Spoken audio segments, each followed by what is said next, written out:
السلام عليكم واهلا بيكم في فيديو جديد من فيلم ترند. وفي الفيديو ده هعمل معاكم مقارنة ما بين اضخم 3 انتاجات في سنة 2023. بمعنى ان الافلام دي هي اكتر افلام اتصرف عليها فلوس في سنة 23، ومش بس كده، هي كمان لاقوى 3 مخرجين للسينما في هوليوود كلها، وهم فيلم اوبنهايمر لكريستوفر نولان، وفيلم كيلرز اوف ذا فلاور مون لمارتن سكورسيزي، وفيلم نابليون لريدلي سكوت. هنبدأ بالانتاج والاداء التمثيلي. تعالوا نبدأ بفيلم مارتن سكورسيزي كيلرز اوف ذا فلاور مون. فيلم كيلرز اوف ذا فلاور مون من انتاج شركة ابل اوريجينال فيلم، وتكلفة انتاج الفيلم ده هي 200 مليون دولار. وطالما قلنا مارتن سكورسيزي يبقى روبرت دينيرو معانا. هو مش دايما بيحصل، بس معظم اعمال مارتن سكورسيزي بيكون فيها دينيرو. وطبعا معانا ليوناردو دي كابريو وليلي جلادستون. فعلى مستوى البطولة عندك كاستنج تقيل جدا. اما بالنسبة لفيلم نابليون فهو فيلم لريدلي سكوت ومن انتاج شركة ابل الاوريجينال فيلم، وتكلفة انتاج الفيلم ده برضه هي 200 مليون دولار. والفيلم من بطولة واكين فينيكس وفانيسا كيربي. اما بالنسبة لفيلم اوبنهايمر ده طبعا من اخراج العظيم جدا كريستوفر نولان، ومن انتاج شركة يونيفرسال بيكتشر، وتكلفة انتاج الفيلم ده هي فقط 100 مليون دولار، يعني اقلهم انتاجيا في التكلفة. وعلى مستوى الكاستنج في اوبنهايمر موجود معانا كيليان مورفي وايميلي بلونت ومات ديمون وروبرت داوني جونيور وكينيث برناو وجاري اولدمان ورامي مالك وليلة كبيرة جدا سيادتك. فعلى مستوى التمثيل في الثلاث افلام موجود معانا كاستنج تقيل جدا، شفنا منهم اداء تمثيلي محترم جدا، ولكن بكل تاكيد في اداء تمثيلي مميز عن التاني في الجزء المتعلق بالدخول جوه الشخصيه. ففي كيلرز اوف ذا فلاور مون ابتدينا مع ليوناردو دي كابريو كده مع شخصيه ارنست اللي بيتجوز واحده من الهنود الحمر الاثرياء من قبيله الاوسج لاغراض كتير جدا، ولكن غرض من الاغراض دي ان هو فعلا بيحبها. فبوم، قنبله تمثيليه بتنفجر في وشك من ليوناردو دي كابريو وهو بيقدم لك الشخصيه على الهادي جدا، من كونه شخص غلبان جدا ومالوش في اي حاجه في الدنيا لتطور شخصيته ودخوله في علاقات اخرى مع البنت اللي حبها وعلاقته مع عمه والبالانسنج اللي بيحصل علشان يعرف يوازن ما بين العلاقات دي، ودخولك في قصص تحقيق وتشويق ودراما من امتع ما يكون. ديكابريو كان داخل بقلبه في الشخصيه دي بشكل غير طبيعي، كلاسيكي.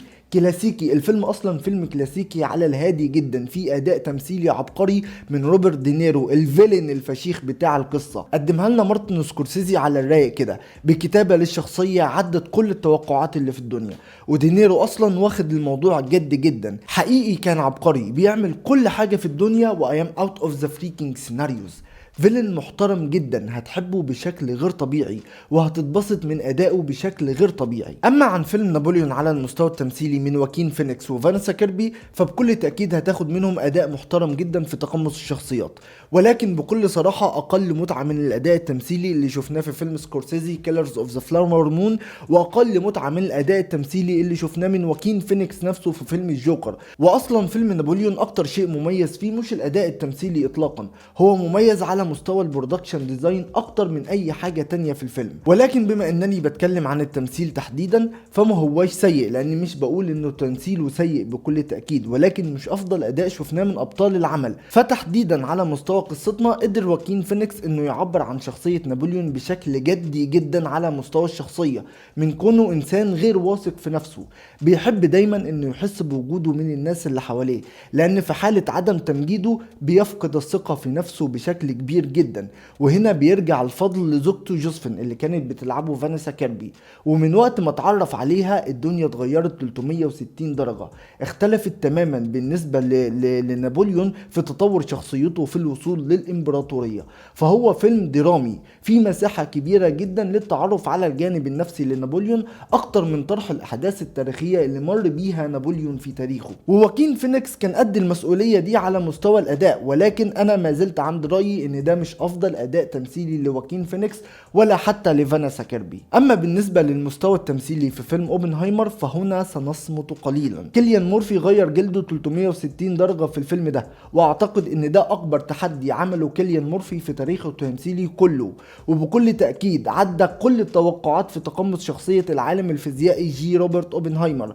واوبنهايمر هنا مش طالع يفرض عضلاته بعلمه ويوضح لك هو قد ايه كان عالم خطير، بالعكس تماما، كيليان مورفي هنا وظفه كريستوفر نولان في توضيح الجانب النفسي من شخصية اوبنهايمر بانه عمل كارثة غيرت العالم كان قبل اختراع القنبلة الذرية كان في حتة، وبعد اختراع القنبلة الذرية اصبح في حتة تانية، وده ليه امباكت مش طبيعي على شخصية اوبنهايمر بانه اصبح الموت مدمر العوالم، وتعاطفه مع التأثير النفسي اللي اخده من فكرة تدمير عالم كامل بالقنبلة الذرية كان كارثة بالنسبة للحكومة الامريكية، فوجهت له اتهام بكونه شخص شيوعي. فطول الفيلم واحنا داخل حوارات ملحمية للتحقيق مع اوبنهايمر من خلال جلسة استماع امنية بيتسرد لنا فيها الجوانب النفسية لشخصية اوبنهايمر، من علاقته مع اصدقائه من العلماء واللي كان اهمهم ألبرت اينشتاين، وعلاقته مع الاكس بتاعت اوبنهايمر واللي كان ليها نشاط شيوعي، وازاي قدر اوبنهايمر يبرأ نفسه من التهمة دي. فهتخش في اطار من التحقيق والتنقلات الزمنية الغير طبيعية على الاطلاق من العظيم جدا كريستوفر نولان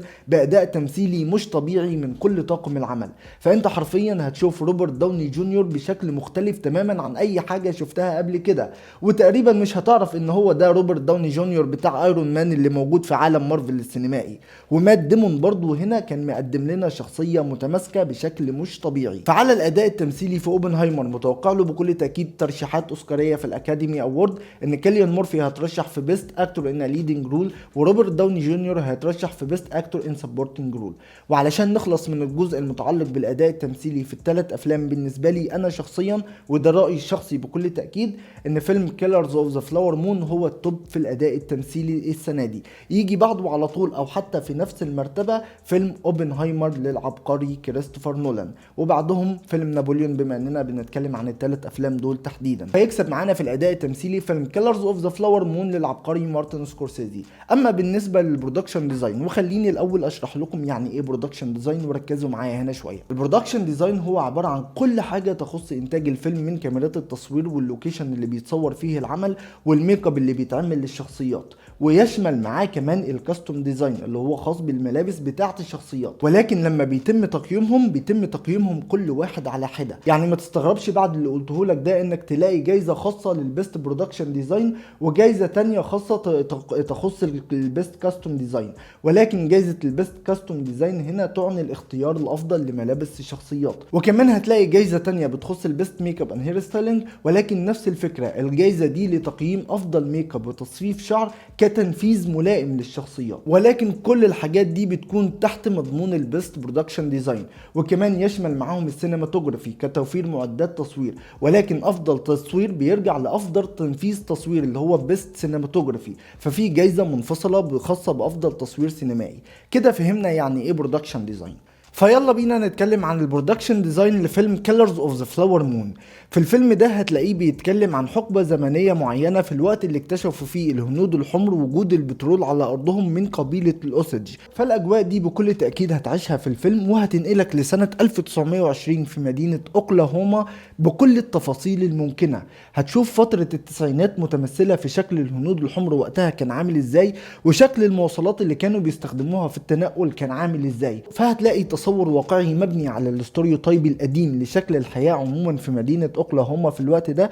حتى شكل الامريكان نفسهم في الوقت ده كان مقنع جدا من كل الجهات الممكنة، لبسهم وملامحهم والهيكل الجسماني الخاص بيهم. فبكل تأكيد البرودكشن ديزاين هنا كان متنفذ حلو جدا، ومفهوش حاجة غريبة تفصلك عن الحالة الزمنية اللي سكورسيزي بيحكي فيها قصته. اما بالنسبة لفيلم نابليون فهو مختلف الى حد ما في بناء البرودكشن ديزاين الخاص بيه، لانه مش بيتكلم عن حدث تاريخي حصل لمدة زمنية معينة، هو بيتكلم عن فترة زمنية مش قليلة سجلت في التاريخ نظرا لتأثير الشخصية اللي بتتحكي لنا داخل الفيلم. ففيلم نابليون هيرجعك لسنة 1789 لسنة 1815، في فترة حصلت فيها حروب ملحمية. فالتركيز هنا في البرودكشن ديزاين بكل تأكيد هيكون على شكل الحياة الحربية في الفترة دي، من استخدام أسلحة حربية والبنية الجسدية للجنود وتوظيف الملابس بشكل مقنع لكل فرد داخل الحرب دي. والحقيقه ان البرودكشن ديزاين في فيلم نابليون هو افضل ما في الفيلم كله.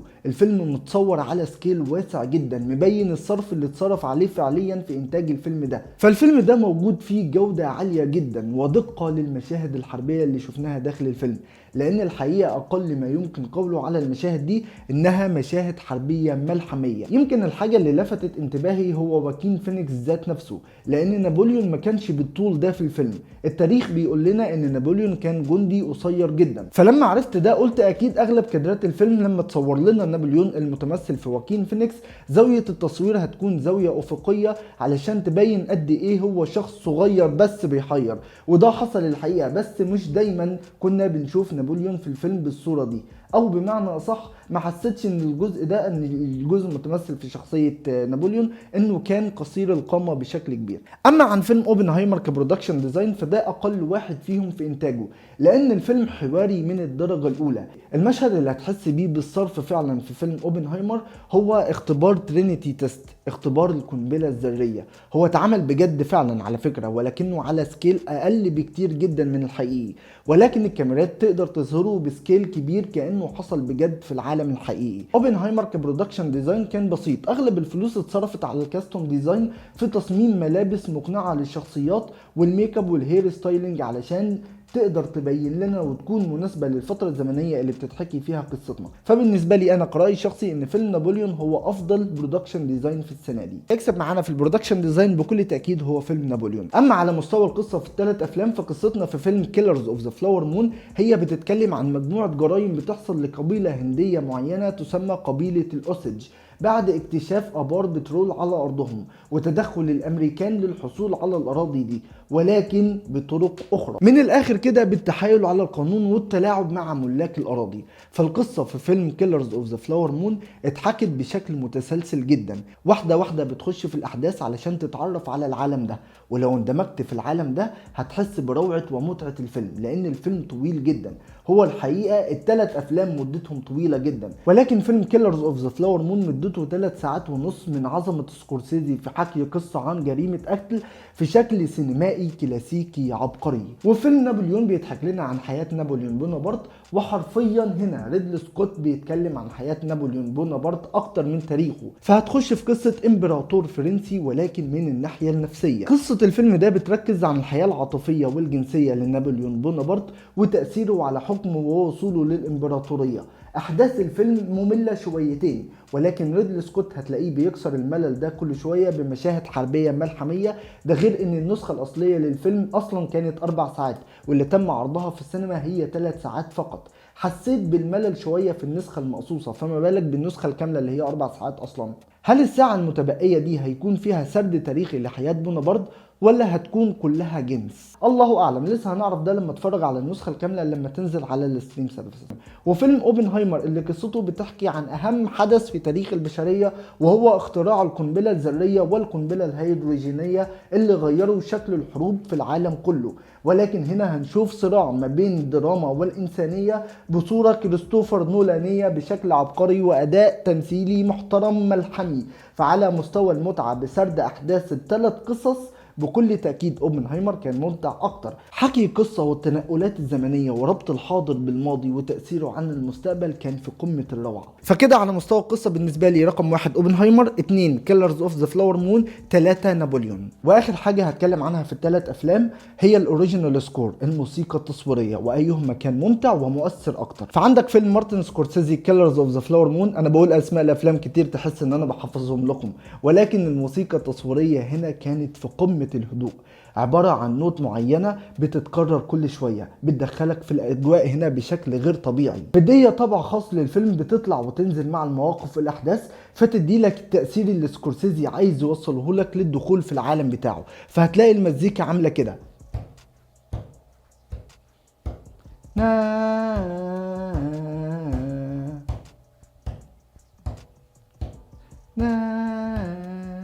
جميله فشخ، جميله بشكل غير طبيعي. اما موسيقى فيلم نابليون في الحقيقه انا ما اتعلقتش بيها قوي لدرجه ان اصلا مش فاكرها، والساوند ديزاين بتاع الحروب كان مغطي اكتر على الفيلم بشكل غير طبيعي، وده طبيعي لان اصوات الحروب والسيوف والمعارك والحوارات الملحميه كانت مغطيه وهتعلق معاك اكتر في الفيلم.